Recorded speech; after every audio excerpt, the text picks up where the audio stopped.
This is your show. This is your life.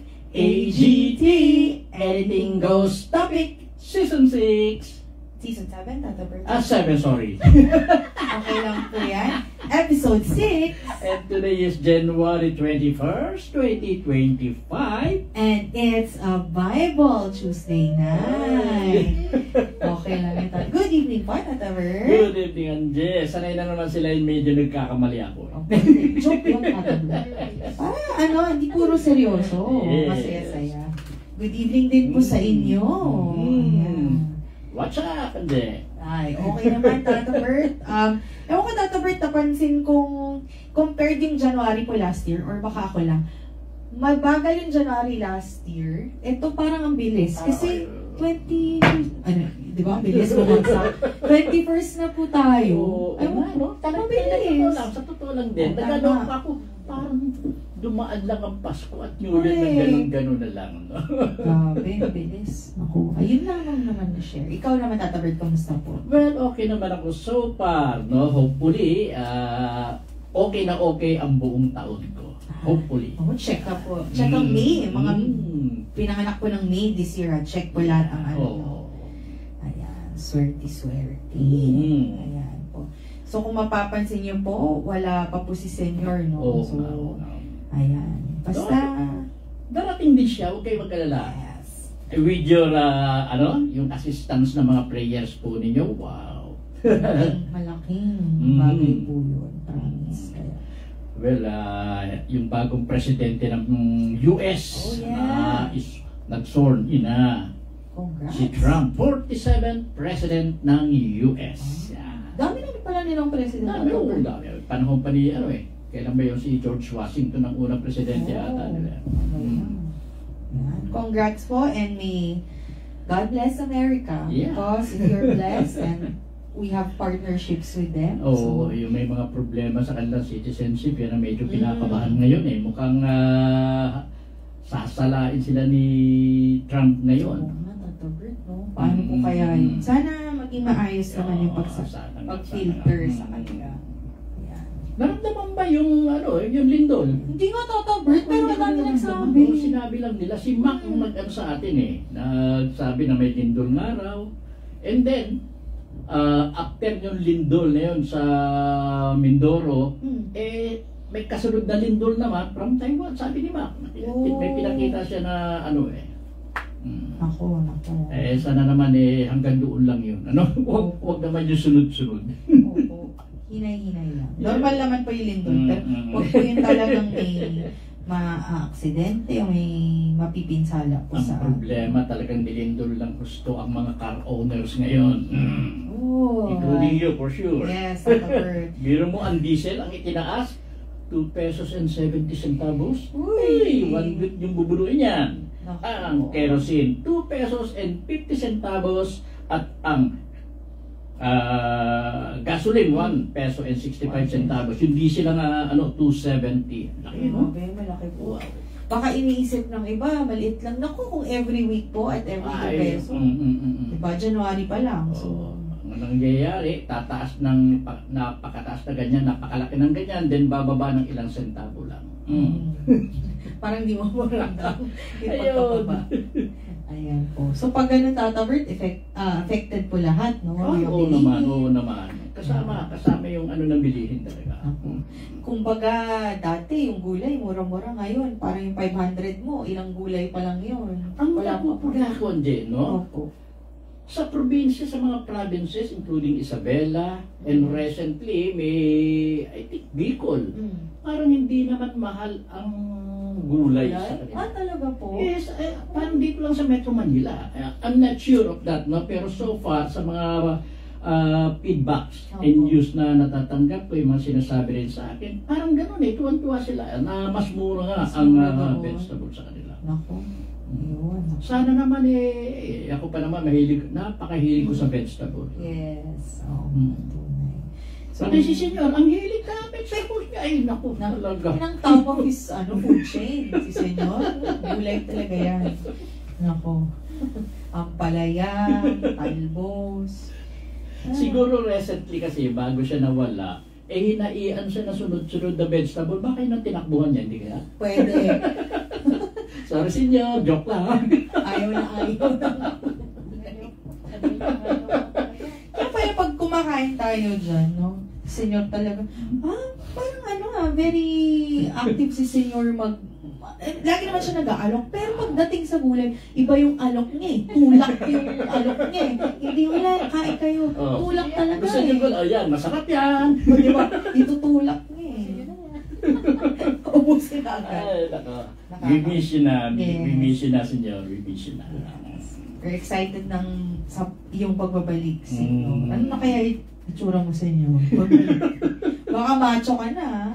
Sobra-sobra na yung pagpamumundok ba? O kung saan ka man. Kung saan man siya nandoon, he's really taking care of himself. Yes. At babalik dito ng macho. Oh. Yes. Okay. Ayan. Ano pa po bang mga balita? So, hindi ko alam, tatabert ko na balitaan mo. Nakalimutan ko na yung name ng bill, no? Pero may gusto silang ipasa na bill about sa sex education ng mga bataan. So, medyo marami nagpipetition kasi dun sa side naman ng parents, masyadong bata naman kung as young as 4 years old, tuturuan nyo na ng mga ganong bagay. So, may mga complaints. Ang sabi naman ng author, no, one of which is si Senadora, yung babae. Risa po? Risa. Ang sabi naman niya, mukhang mali ang pagkakabasa, pagkakaintindi ng iba doon sa bill na yun. Okay. Hindi naman ako sa tingin ko parang ganun na. Baka hindi naman nila actually nabasa yung kabuuan ng bill na yun. Baka kung ano lang nakita. Senator Risa will not be, basta-basta siya magsusulong ng ganun, knowing her. Yes. As a good senator. Yes. Ako. So, speaking of the elections po, no? Yan. Yes. Sana, yung mga tulad po ni Senator Risa, marami nang yung ganyan sa nakilala nyo lang na yung dapat po kung lahat ng bagay, lalo na kung estudyante kayo at may mga inaaral. Hindi. Correct. Makikita nyo po naman yun eh. Po sila dahil tumakbo sila. So pagkatakbo nila, pupuin po natin sila. Kasi yung mga talagang nagsipag. Kasi pag nakikinig, panoorin nyo rin yung mga sinasabi nila, yung mga plataforma nila. Kasi may napapanood ako, tatabert talaga ng mga senador. Kahit ini-interview sila sa mga podcast, sabi ko, ganito yung senador, yung alam niya yung problema, may solution siya. May nagawa na siya dati, ini-improve niya lang. Yung mga ganun. Meron naman na may maisagot lang dahil yun yung makakaalaman niya. Pero yung track record niya, syempre kinasuhan, di ba? Hindi madami ngayon din, yun, aralin din po natin kasi may mga tumatakbo pong sa totoo lang, may mga kaso na rin po natin na syempre related pa rin po sa corruption. So, for a better future, please. So may nababalitaan ako na medyo gumaganda yung economy ng Pilipinas. So, totoo po yun, no? At hindi naman na tayo para bang binibigyan lang ng balita na hindi ayon. Hopefully, totoo po. Yes. So, parang ganun ang natatanggap ko ng mga good news. I-manifest natin yung tatabert kasi, di ba, yung infrastructure, transportasyon, nag-improve. Yung mga trend, di ba? Yung airport, ayusin. So, sana sunod-sunod na yan. Mukha naman. Let's hope for the best. Ayan po. Batiin ko lang po sila, Tata Bert. Sige, Hello po, Miss Erlinda Omania. Grabe yan, napakasipag niya. Oo nga po. Oo nga. Kahit nasa malayong lugar siya, siya ang laging unang nanonood. Dapat makilala ko yung babae. Yan. Sige, pakilala kita gagawin. Miss Luisa Fugata, good evening po. Tita Helen Tolentino. Gusto niyo bang pakilala ko rin kayo kay Tita Helen? Ay, okay. Kilala ko na yan. Kilala ko na. Ayan. Kuya Arthur. And Lola Judy. Ate Sally. Boy is watching. Kuya Joseph, kamusta po dyan sa Pangasinan? Malamig po ba dyan? Kasi dito po sa Manila, medyo malamig po. Ayan. Eds Omania Espiritu is watching. Anak niyo po yun, Miss Erlinda. Pamangkin po. Hello po sa pamangkin ni Miss Linda. Ayan. Aline Adalia, magandang gabi po. Ayan. Good evening po sa inyong lahat. Ayan. Sino pa po? May mga bagong pasok. Wala pa naman. Wala pa naman. Ayan. Okay.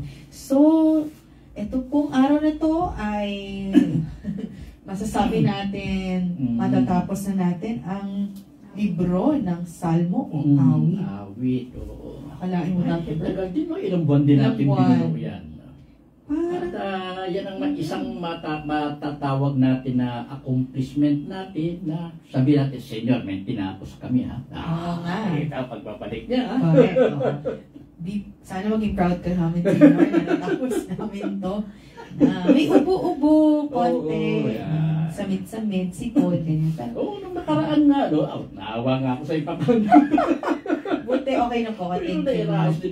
Oil Oil lang yan, tatapat. Oil tsaka healing towel lang yan. Yeah. Wala na agad yan. Ayan po.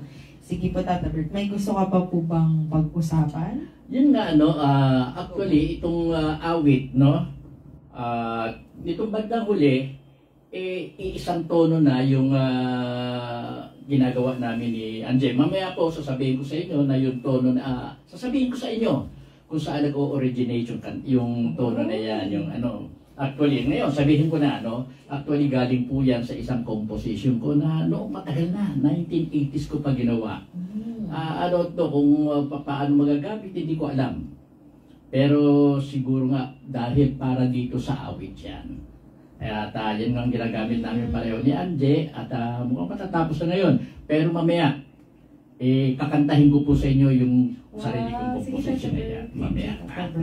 Tsaka actually lapat na lapat siya, Tata Bert. So thank you. Siguro yun yung, no, isipin mo 1980s pa, hindi mo alam kung bakit mo siya kinompose. Tapos para dito. Para dito siguro. So, para sa Actually, Diyos. marami akong composition sa mga 30 to 40 yan eh. Ay, ang dami.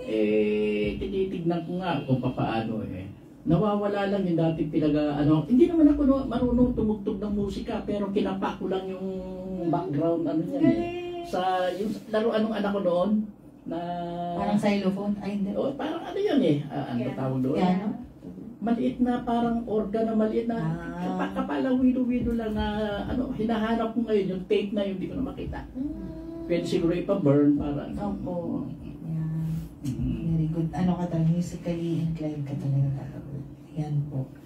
Ay, thank you. Dahil sa composition mo, Tata Bert, meron tayong mailalapat. Yung boses lang naman.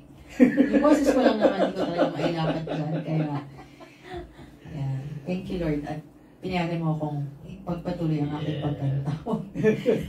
Ayan. So, check natin, Tata Bert. Oo, yung haba. Ayan, sige po. Ay, hindi pa po pala. Baka mamaya pa po yan. Ayan. Gusto mo na po ba mag-start, Tata Bert? Ikaw, pwede na ba? Pwede. Pwede naman po. Unless may gusto pa po kayong pag-usapan. May mga tanong po kayo. Aha. Opo, tanong po kayo. Namimiss ako namin yung mga tanong nyo. Ako lang nagtatanong eh. Opo. Mabuti naman. Alam niyo, gusto namin. Hindi po namin masagot yan. Hintayin po natin si Senyor. Opo. Ayan po. Hindi po. Sa abot naman ng aming kaalaman, sasagutin din po namin yung inyong mga tanong. Correct. Ganun po yun. Yes. Kung ano yung tinuro. Yes. Kung ano yung tinuro sa amin ni Senyor, ituturo namin pabalik si Senyor. siya po mag-explain. Ayos yun. Bagong joke din, Senyor. Kapag pagbalik mo, ituturo ka namin. Ayan. Okay. Ay, sabi po ni Ate Sally, kaka-good vibes panoorin si Mang Bert at Anje kasi nadadala ako sa tawa nila. Thank you. Thank Sa you. inyong dalawa. Thank you din, Ate Sally. Malaking bagay na may napapatawa kami. Ayan. Okay. Ayan. Okay na po ba tayo, Tata Bert? Ikaw po. Yeah. Dahil, Pwede no? Ako naman siguro. okay. Ako po yan. Sige po. Ikaw na po muna, Tata Bert. Para mailapat ko po yung aking tono. Thank you po. Ayan. Pagkanta mula sa libro ng mga awit, chapter 146. Pagpupuri sa Diyos na tagapagligtas. Purihin si Yahweh, purihin mo si Yahweh, o aking kaluluwa. Pupurihin siya, aking awitan, aking awitan, habang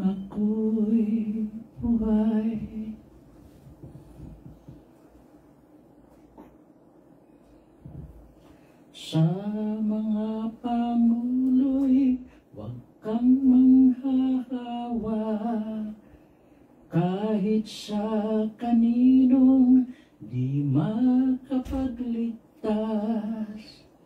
Kung sila'y mamamatay, balik sa alabo, kahit anong plano nila'y natatapos. Mapalad ang tao ng kanyang Diyos, na laging katulong ang Diyos ni Jacob.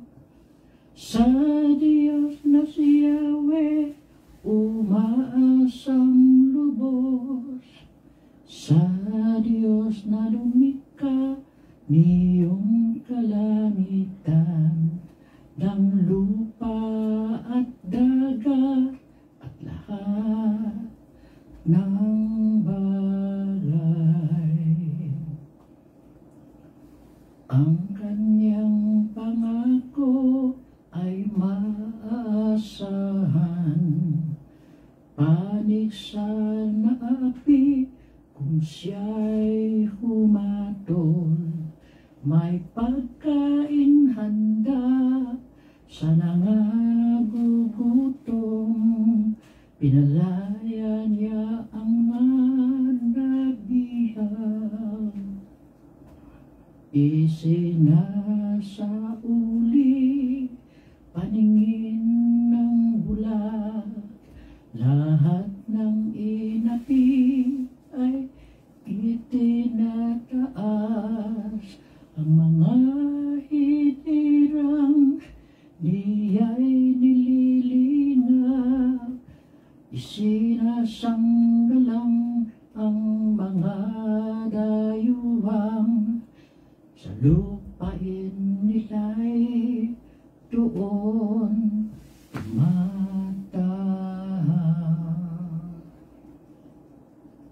Tumutulong siya sa balot ulila, ngunit sa masamay parusang hatid niya. Walang hanggang hari ang Diyos na si Yahweh, ang Diyos mo sa iyon ay mananatili. Purihin si Yahweh. Ito po ang salita ng Diyos. Salamat sa Diyos. Mamaya na po tayo mag-explain. Mamaya na. Sige po.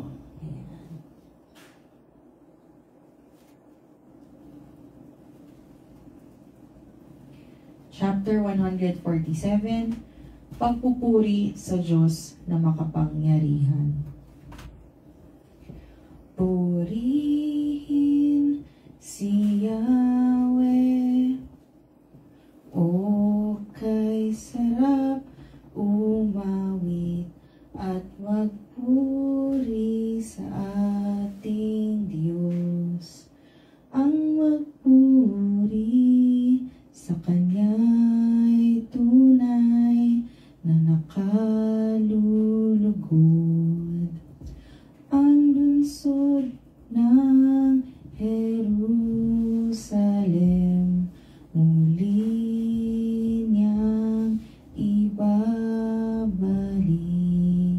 sa Kanyang mga lingkod na natapon at nalupig, at ang mga pusong wasak ay Kanya ring lulunasan. Ang natamo nilang sugat ay bibigyang kagalingan. Alam niya't natitiyak ang bilang ng mga bituin. Isa-isang tinatawag sa pangalay itinuring.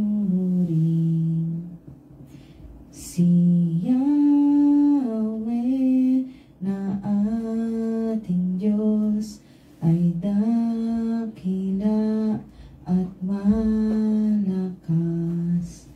Taglay niya karunungan, hindi masusukat. Taong mapagpakumbabay, siya niyang itataas. Ngunit lahat ng mayabang sa lupa ay ibabagsak. Umawit ng mga imno at si Yahweh ay purihin. Purihin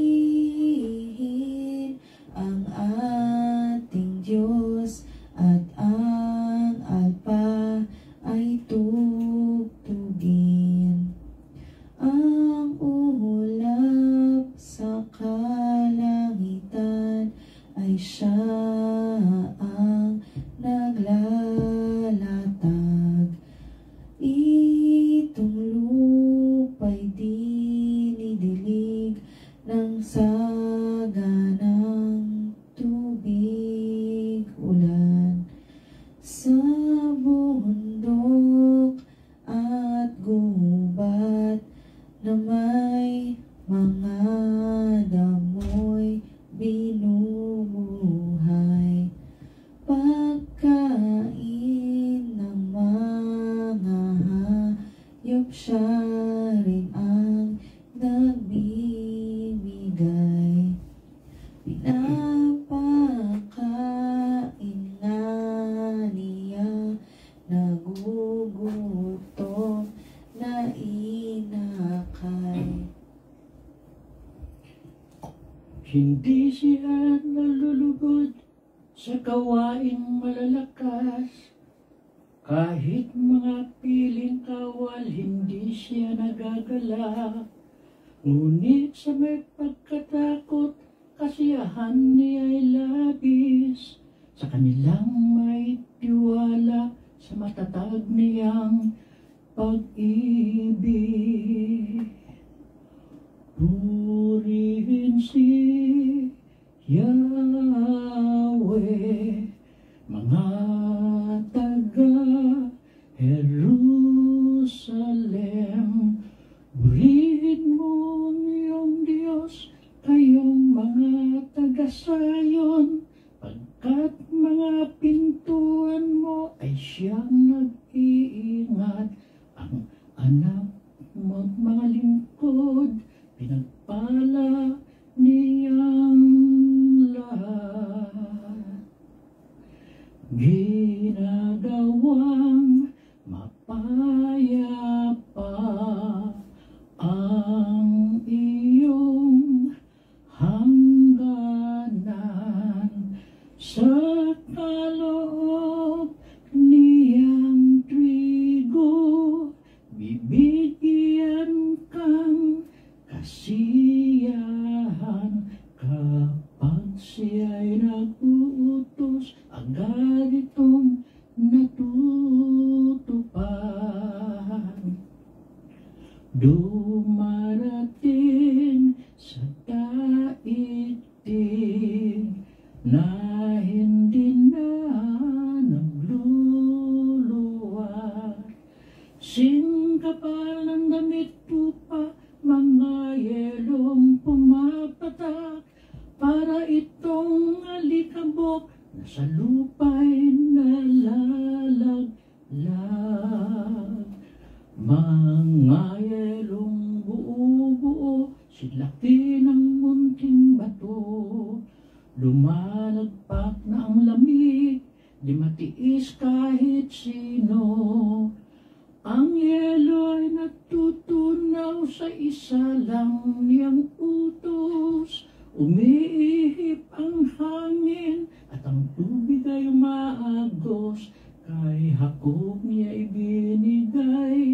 ang lahat ng tagubilin, ang tuntunit mga aral ibinigay sa Israel. Sa ganitong karapatan ay wala ang ibang bansa, pagkat hindi nila batid ang utos na itinakda.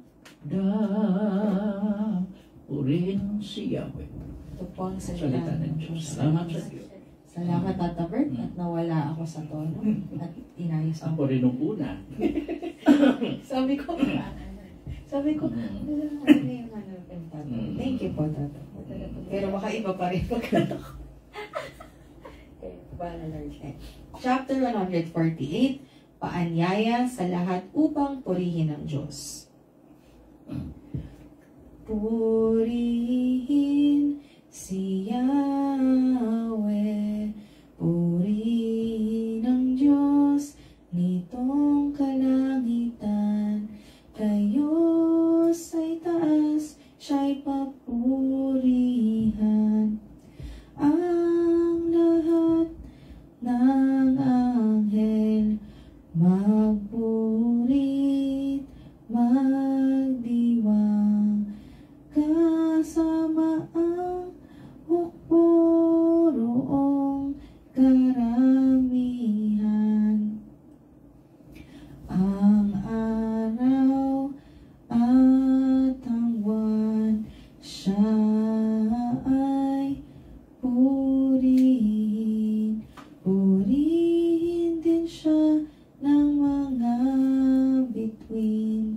Mataas na langit, siya ay purihin. Tubig sa itaas, gayon din ang gawin. Siya ang may utos na kayo'y likhain. Kaya ang ngalan niya ay dapat purihin. Kanyang itinatag, kanilang kinalagyan. Hindi magbabago, magpakailanpaman.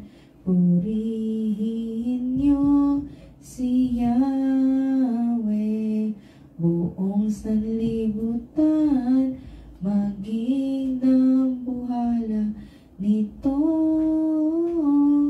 karagatan. Ulan na may yelo, kidlat pati ulap, malakas na hangin, sumunod na lahat. Pagpupuri kay Yahweh, lahat ay mag-ukol. Mga kabundukan, mataas na burol, malawak na gubat, mabubungang kahoy. Hayop na maamot,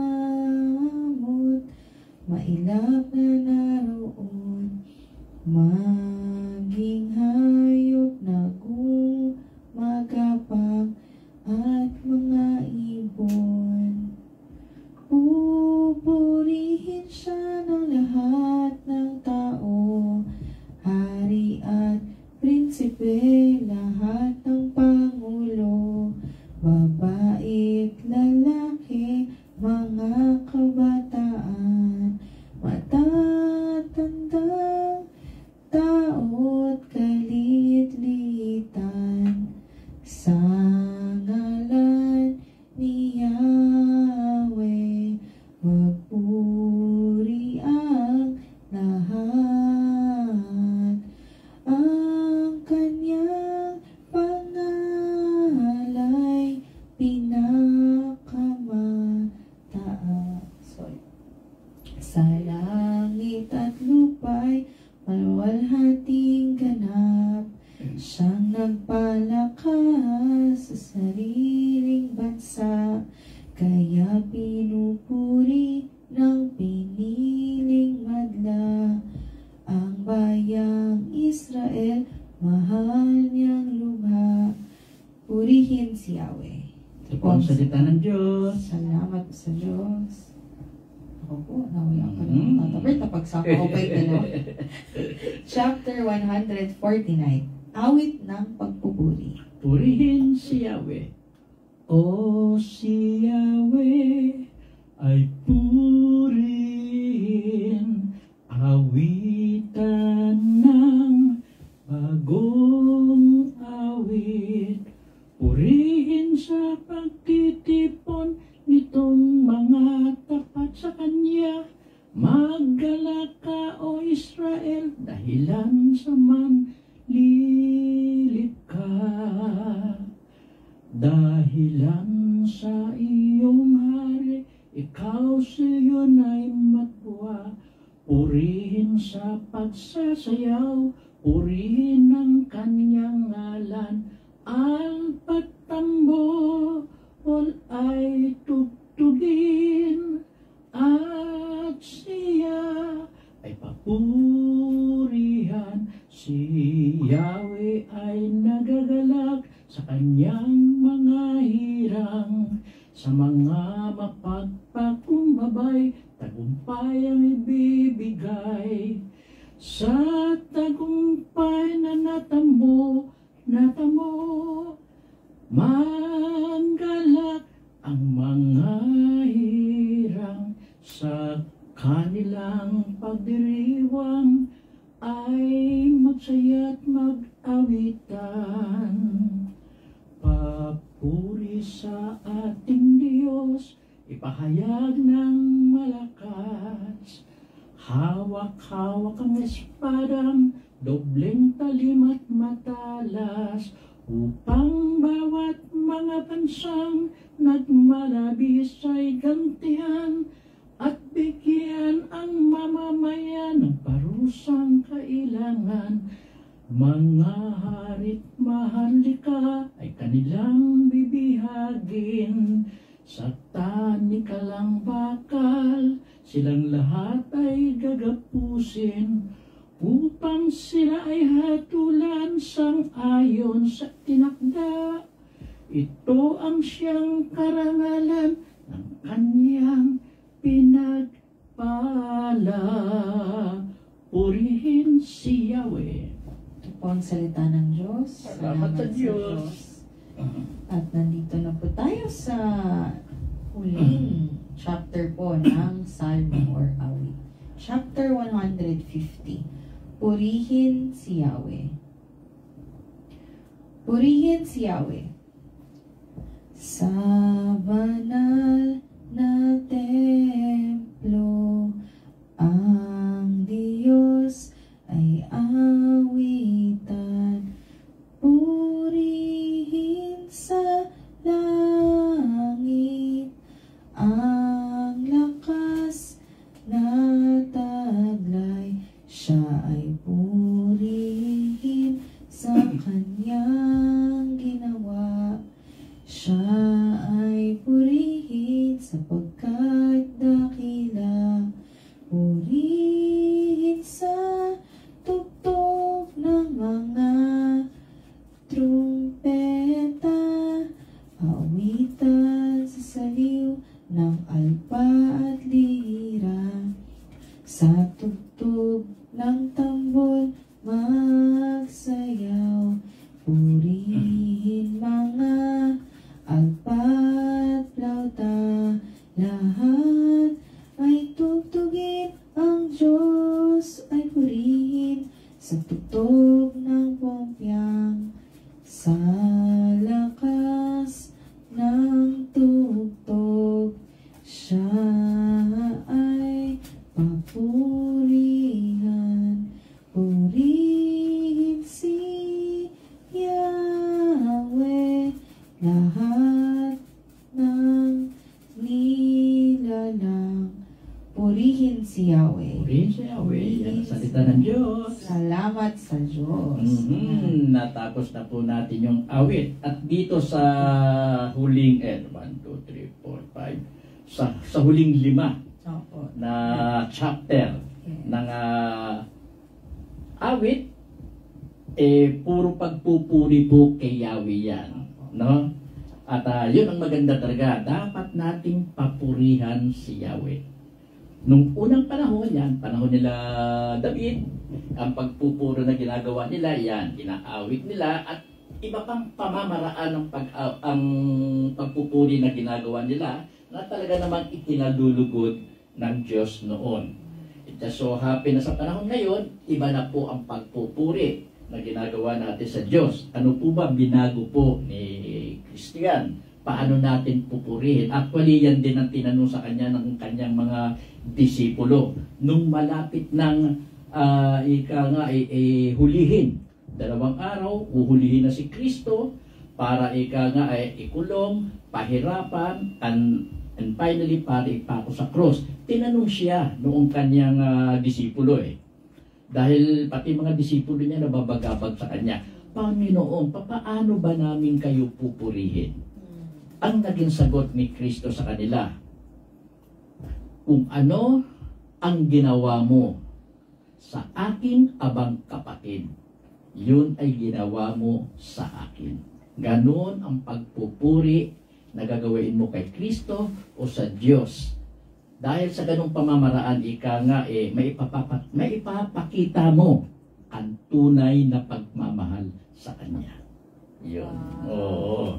Ganda, Tata Bert. Tama po. Hindi naman ang tuloy. Maganda naman talaga magpuri sa Diyos. So, actually, narinig pa rin natin yung mga awit na papuri kay Diyos sa mga simbahan, sa ibang mga chorus, sa iba pang mga no?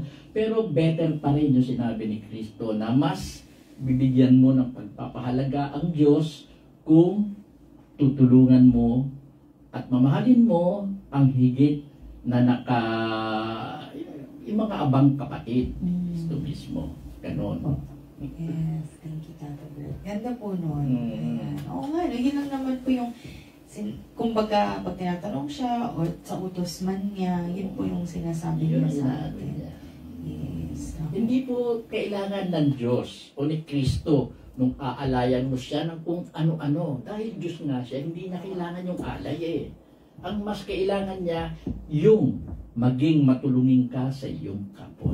Mahalin mo ang iyong kapwa. Ganun lang po kasimple. Pinamadali po talaga ni Kristo yung pamamaraan ng pagmamahal sa Diyos.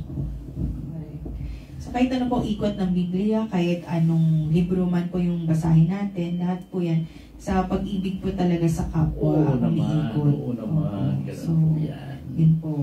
Actually, yan din ang laging sinasabi ni Senyor actually sa kanyang mga binabanggit tungkol sa pagmamahal sa Diyos. Hindi niya. Yan ang numero 1 sinusunod niya Pag-ibig sa kapwa. Kung anong ginawa mo sa aking abang kapatid, ay ginawa mo sa akin. Yan mismo ang sinabi ni Kristo. Yes. Ayan. Nasabi ko kanina, Angelo, yung tono, medyo nawala rin ako nung una. Bakit parang mali? Hindi, ang nakalito kasi yung umpisang linya, yung puri siya doon, na parang iba Then, yung mga sumunod na na iba yung tono. Okay, yung sa'yo, Tata Bert, hindi po halata yung sa'yo. Yung sa akin, halata. Iba talaga. Sorry po doon talagang minsan namamali pa rin tayo. Well, siguro na gusto nyo malaman, yung tono po na ginagamit namin ni Ando, yung melody ay kuha po yan doon sa isang composition ko na ginawa way back in 1980. At ang pamagat po nito ay Gift from the Sky. At aawitin ko po sa inyo bilang pangwakas na natin dito sa awit. No? At ganito po ang tono noon. Gift from the sky, it falls to our heart. Gift from the sky, it falls to our heart. It's love so in love, the rule of God. It's love so in love, it's the rule of God. Be free from the sin, your heart be white. Free from the sin, your heart Beware of the fame that will give you shame. Stay out of plane, be right in God's name. Give from the sky, it falls to our heart. Give from the sky, it falls to our heart. It's love, so we love the rule of God. It's love, so we love. It's the rule of God. Yan po ang gift from the sky. Palakpakan naman natin sa Tato Bert. Ang ganda, Salamat Tato po. Bert.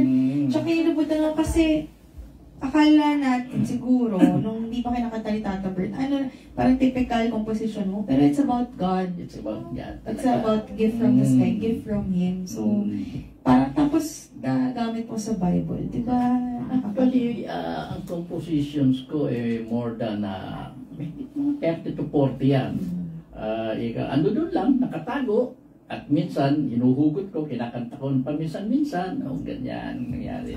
Ganda. Soft po siya. More.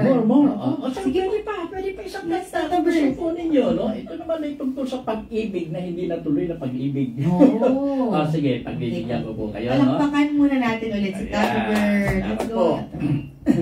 Actually, it's entitled Pusong May Ulap.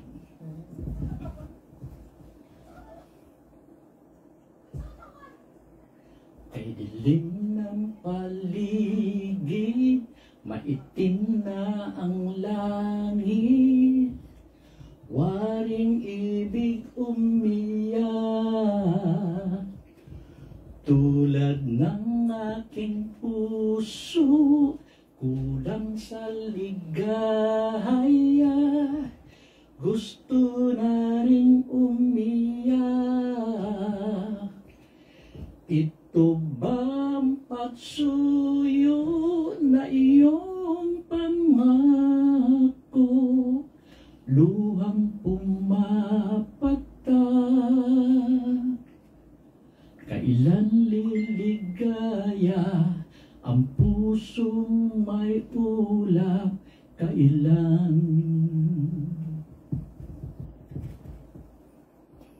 Saan ba nagkamali? Bigla mong binawi pag-ibig mo sa akin. Mayroong bang nasilayan na may katangiang mas higit pa sa akin?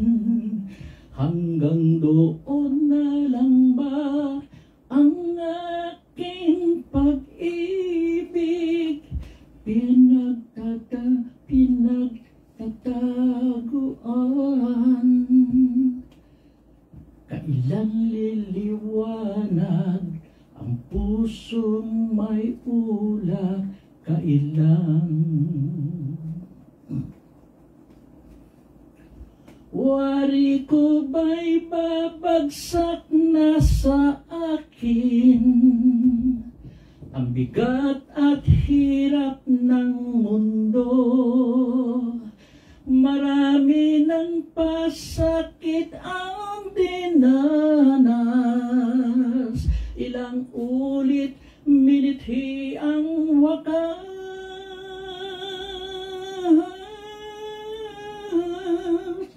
Ligaya ng puso, lalong lumalayo, maaabot pa kaya? Luhang dumadaloy, ayaw nang tumigil, lalong bumabaha. Ito bang mayroong bang ang aking pag-ibig pinagtataguan? Kailan liliwanag ang pusong may ulap? kailan. Salamat po. Medyo kakalimutan ko na rin. Sorry, Tata Bert, kung malakpak ako, kalakatabi. Tama po? Tapos na? Okay na yun. Ah, sorry. Hindi, actually hindi pa. Ay, Pero sorry tinapos po. ko na lang din. Ay. Tinapos ko na lang din. Pero ang ganda, Tata Bert. Mm. Kumbaga, oo, sa mga umaasa pang Yeah, maasa ng pag-ibig. pag-ibig. Sabi nga nung iba, no, yan daw composition kanyan, maganda ang lyrics pagka, actually, hindi naman sa pagmamalaki, isinama ko, ipinasok ko yan sa Metro Manila PAC noon. Ay, talaga? Ang problema, ang hinahanap nila, okay sana yung kanta ko, pero hinahanapan nila ako ng may background, yung tapos may accompaniment, something like that. Kaya hindi na Sayang. hindi napasok ako, hindi na. Di ba ni Tata Huwag na Bert? lang, saka na lang. Oo nga. Kung ilalapat mo naman, kung para sa Diyos, grabe-grabe na yung, di ba? Grabe na yung achievement. Ano ba yung awards na yun? Pero, ganda na Bert. Maganda siya. Ayan. Pusong may ulap, yun ang So, title. may ulam. Ayan. Buti nga, Tata Bert, kaya mo pang itaas. Oo, pwede pa yun na yung Medyo batas na kayo. to, no? Pwede pa. Kaya ko oo. pang itaas eh. Pigil. Okay lang.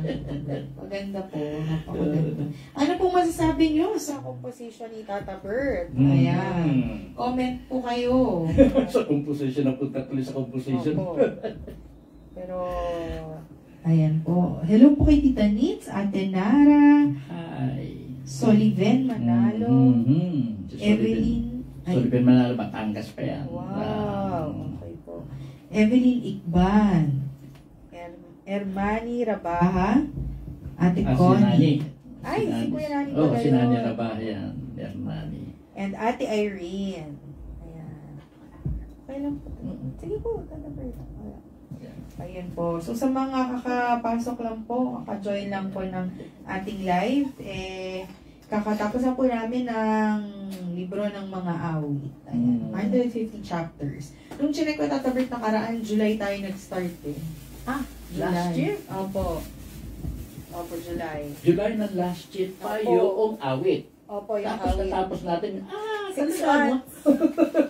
Tagal Awit eh. pa lang po yan. Yes. Okay na. Tapos, okay na po. Ay, naman po. Ay, dun po pala sa mga hindi pa po nakanood ng lecture ni Tata Bert noong nakaraang Sabado po.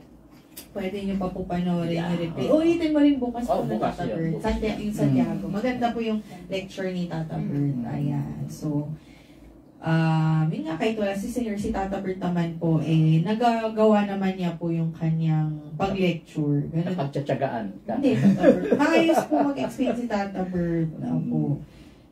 Yun. So, sana panoorin niyo po bukas. Magla-live din po. Dahil may healing din po bukas. Novena nga po pala alas 8 po. Yeah, Tapos yung lecture po, 11 a.m. Yung healing, 12 noon. At mamaya, yung 10 o'clock. yes, Yeah. Tata Bert.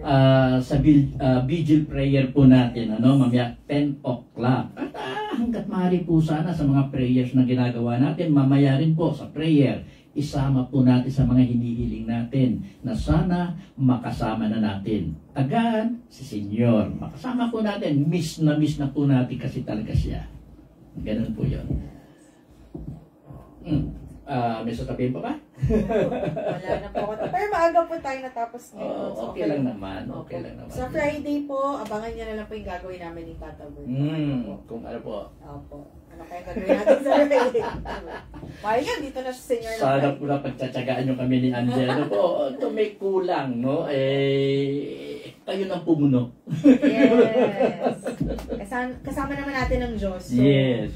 masasamahan niya tayo sa Mm. Friday. Basta hindi lang tayo hindi muna tayo sasama sa kanya. Siya ang sasama sa atin.